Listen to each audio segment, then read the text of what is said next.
nous avons fait le triplé. Bravo à tous, bonjour et bienvenue une nouvelle fois sur mon live Parisien Football. Comme vous le voyez, nous sommes toujours de plus en plus nombreux à suivre la chaîne et nous continuons à la développer. En tout cas, merci beaucoup pour tout le soutien et toute la force que vous me donnez et je vous remercie aussi de continuer à donner de la force pour qu'on puisse grandir et avoir plus de followers et plus de gens qui like nos posts. Comme ça, moi, ça va faire des débats très intéressants sur les lives. Donc du coup, l'objectif de ce live aujourd'hui, c'est essentiellement de discuter autour de l'actualité du Paris Saint-Germain. Et notamment, j'aimerais commencer une nouvelle fois, parce que c'est une thématique qui me tient à cœur, autour des incidents autour de l'Olympique lyonnais Paris Saint-Germain, parce que le match avait lieu du côté de Lille. Il y a eu beaucoup d'incidents exactement au niveau des autoroutes. Donc du coup, ça c'est absolument inadmissible. Je ne souhaite pas exactement être ici en train de mettre... pointer des coupables, mais en tout cas que juste les études des supporters est absolument intolérable et inadmissible parce que ça a des conséquences pour le club, pour les deux clubs qui ont participé à ce match et cela a contribué à gâcher la fête une nouvelle fois.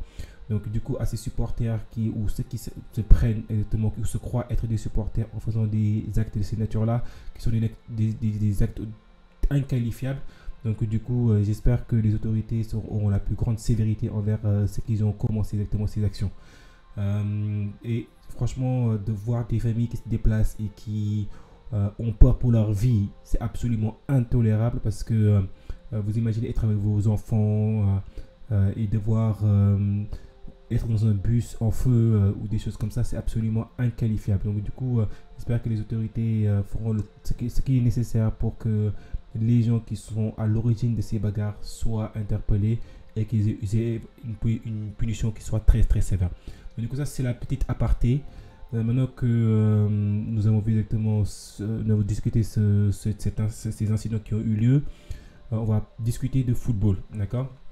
Donc du coup là, je vous ai prévu exactement un certain nombre de thématiques qu'on va débattre, on va discuter ensemble.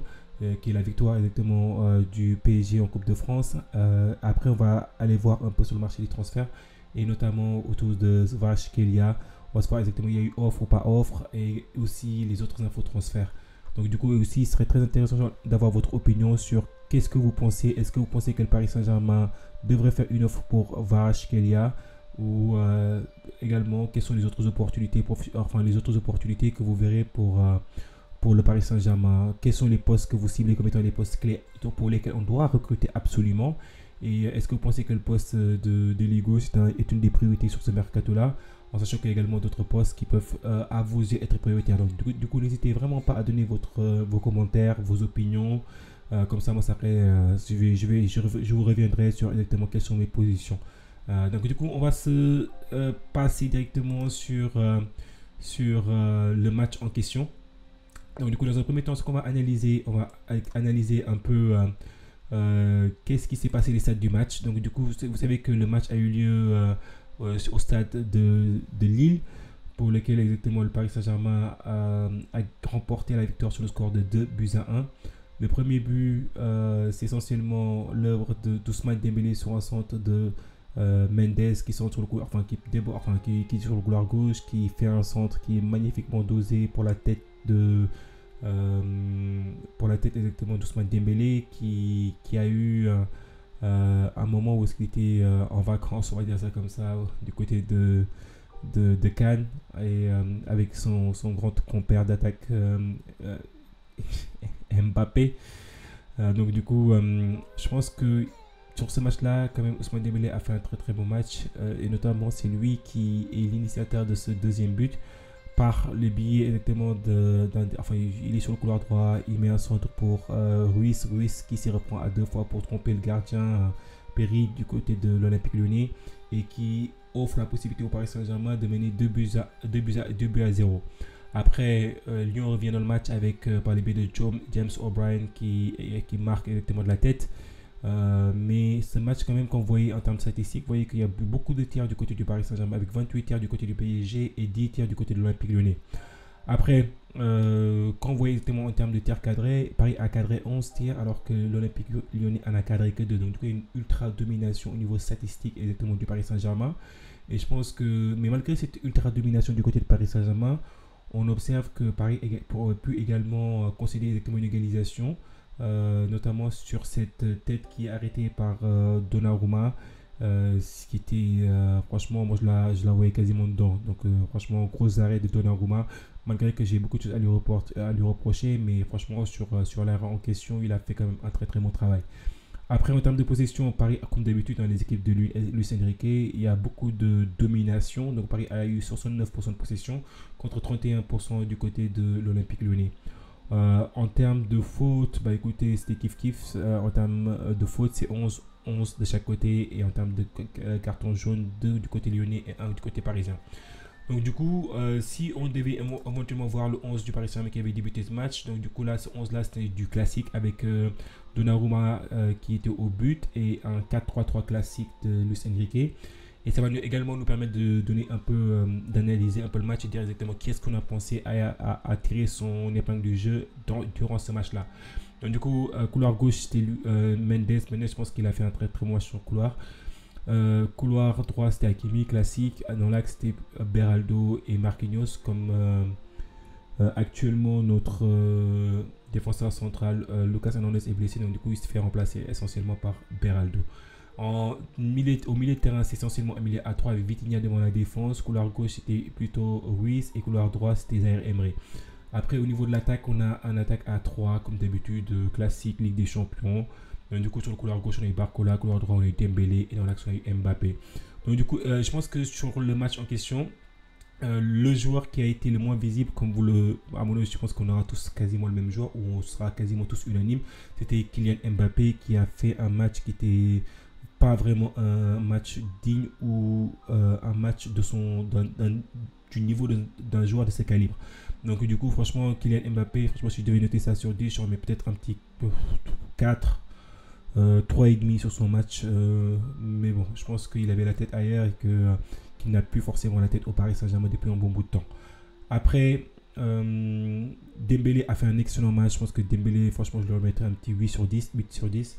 Franchement, il a fait un très très bon match comme d'habitude. Barcola a été beaucoup plus transparent sur ce match-là. Peut-être que Barcola, il s'en tirerait plutôt avec un 6 maximum. Et Ruiz a fait franchement un match. Franchement, Ruiz, je ne savais pas qu'il était capable de jouer comme ça dans un match de football. Donc, Ruiz, je lui mettrais plutôt une note de 7, 7,5 en tant que box-to-box, le travail qu'il a effectué sur ce match-là. Pour Warren, lui, franchement, il a beaucoup de mal à revenir au niveau de début de saison. Donc, du coup, franchement, Warren était très très moyen comme débuté très récemment. Donc, du coup, franchement, je lui mettrais maximum une note de 5,5 sur 10. Donc du coup après Donnarumma a fait du classique Donnarumma, donc du coup je pense que sur ce match là il a été bon et c'est lui qui sauve aussi cette occasion, cette tête smatchée qui aurait pu faire exactement 2-2 et qui la sort d'une manière un peu miraculeuse. D'où vous voyez que Donnarumma est très très bon sur sa ligne. Après Marquinhos classique, je mettrai un petit 6 sur 10 sur Marquis, 6 sur 10 sur Beraldo et Hakimi. Franchement, j'ai pas vu un gros match de Hakimi, mais franchement, c'était un match assez moyen. Donc, du coup, je lui mettrai une note de 5 sur 10. Donc, n'hésitez pas à me donner exactement vos positions sur les notations que j'ai pu donner. Si vous m'avez trouvé un peu sévère sur certains joueurs, n'hésitez pas à les jeter sur les commentaires. En tout cas, ce serait quand même très sympa d'avoir exactement votre opinion, qu'on puisse éventuellement échanger sur qu'est-ce que vous avez pensé du match. Et là, avant de passer sur l'aspect transfert. Donc, du coup, sur l'aspect transfert, là, comme vous savez, le Paris Saint-Germain aurait fait, d'après la Gazzetta dello Sport, une offre de 100 millions pour Kvaratskhelia, qui est l'ailier gauche exactement du Napoli. Il fait une saison qui est moins bonne que la saison d'avant, où est-ce que Napoli avait fait une saison magnifique avec ce que son terrain exactement champion. Mais là, cette saison a été beaucoup plus difficile et Napoli n'est pas qualifié. Napoli actuellement a besoin aussi de cash pour l'année prochaine.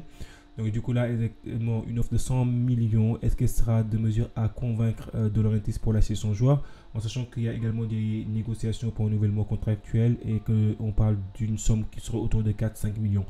Donc du coup là, je pense que là, si Napoli est ouvert à accepter cette offre, je pense qu'il y a de grandes chances que l'affaire se fasse. Mais vous savez, De Laurentiis, il est très très dur en matière de négociation. Donc du coup, là, il faudra voir comment les discussions vont progresser. Donc du coup là également, moi j'ai pensé à ce duo-là, Kvaratskhelia ainsi qu'Osimhen. Mais Osimhen et Kvaratskhelia, ça va coûter très très très cher au Paris Saint-Germain. En sachant que est-ce que les postes d'attaque sont absolument les postes prioritaires à renforcer, je me pose la question. En sachant que je pense pour moi que le milieu de terrain a été le secteur le plus défaillant cette saison et qu'il est absolument indispensable de renforcer ce secteur de jeu-là. Donc oui, ce serait essentiellement ma position. Si vous pensez qu'il y a d'autres secteurs que vous verrez être renforcés en premier, en tout cas n'hésitez pas à donner exactement votre avis dans les commentaires. D'ailleurs, je ferai également d'autres lives sur d'autres joueurs qui sont intéressés ou que le PSG est intéressé à signer très prochainement sur ce mercato-là. On parle essentiellement de l'arrivée d'un gardien qui pourrait signer très rapidement au Paris Saint-Germain. Je vous donnerai également ma position, mon analyse. Donc, du coup, merci beaucoup d'avoir suivi cette vidéo. En tout cas, je vous remercie également si vous êtes arrivé jusqu'à la fin, de continuer à suivre la chaîne, de mettre des likes parce que c'est ça qui va aider la chaîne à grandir. Comme ça, on pourra se faire des débats autour de live sur l'actualité du PSG, également l'actualité de l'équipe de France, pendant l'Euro. Merci beaucoup, je vous souhaite une très très bonne journée à tous et à très bientôt l'équipe.